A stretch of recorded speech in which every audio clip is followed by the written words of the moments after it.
আসসালামু আলাইকুম, শুভ দুপুর।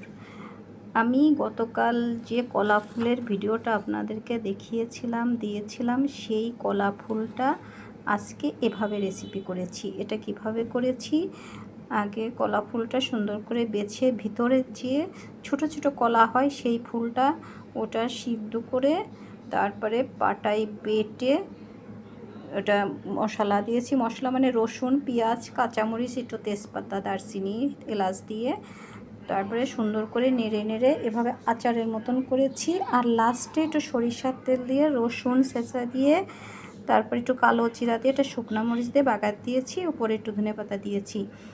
অসাধারণ স্বাদ এটা। আপনার যদি অন্য কোনো তরকারি এই গরমে না খেতে ইচ্ছা করে, আপনি এই তরকারি দিয়ে মানে সুন্দর মতো ভাত খেতে পারবেন। অসাধারণ স্বাদ আর অসাধারণ একটা ফ্লেভার। তো আমার কলা ফুলের ভাজিটা কেমন হয়েছে সেটাই বলেন। আর এটা যারা ট্রাই করেননি ট্রাই করবেন, অবশ্যই ভালো লাগবে। তো কেমন হয়েছে ক্যামেলিয়ার কলা ফুলের ভাজিটা সেটা জানাবেন।